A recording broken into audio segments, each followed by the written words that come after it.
that it's obvious that we're witnessing is the destruction of Palestinian life in Gaza. Netanyahu himself is admitting to this. When he was confronted by a U.S. senator, this is reported in Israeli press and American press, about how the fact that starving Palestinians in Gaza is giving bad PR for Israel and it'll be difficult to continue supporting them. Then Netanyahu goes to his government allies and says, here, we're going to have to let some food in, but don't worry, this is just a PR move. The plan is still to drive Palestinians out of Gaza in accordance with the Trump plan. They are open about the fact that what they're trying to do is eliminate Palestinian existence in Gaza.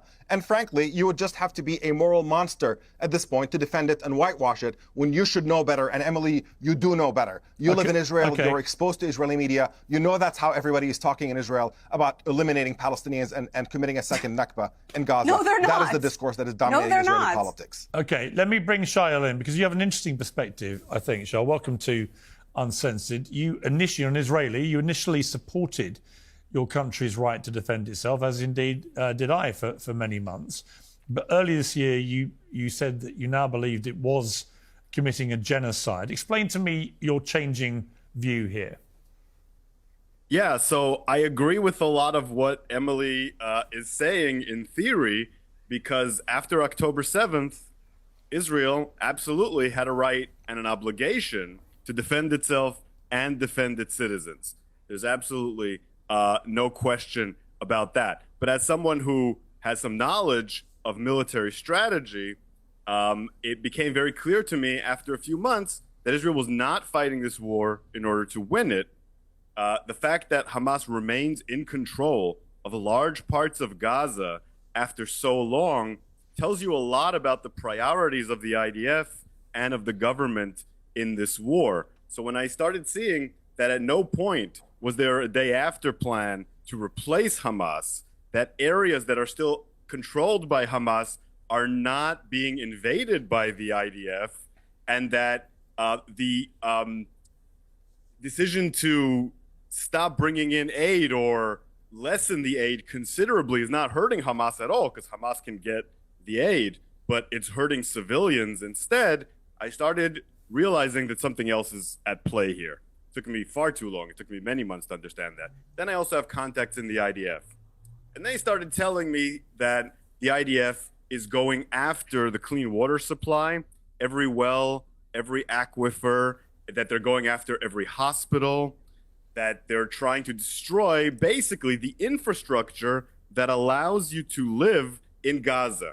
And they're using the same effort and the same tools that they should be using in order to defeat Hamas to do that. So Hamas is in power, but every single house in several cities in Gaza has been destroyed. The fact that they haven't been destroyed so far is a completely calculated and intentional policy. And when the goals of the war are elucidated by the government, they talk about a quote-unquote voluntary removal of the population of Gaza. These are not things that some random person with some association to the government is saying. This is what Benjamin Netanyahu is saying. This is what Donald Trump is saying. These are the stated policies. I know for 100% sure that there is not a restriction on the amount of aid that is allowed into Gaza. There is an operational distribution problem that primarily is being blocked right now by the United Nations. All right, let me bring Shail back in. Shail, your response to this? Yeah, so first of all, the idea that it is aid organizations that are starving Gaza intentionally is so absurd, I'm not even going to address it. Now, as far as the current problem with distribution, it's an intentional problem.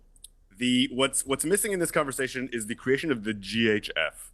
The GHF was created, as has been exposed in the media, by Israel and the United States, intentionally to serve Israel's operational goals, which, as I've stated, are not to defeat Hamas, they're to destroy the Palestinian people in Gaza.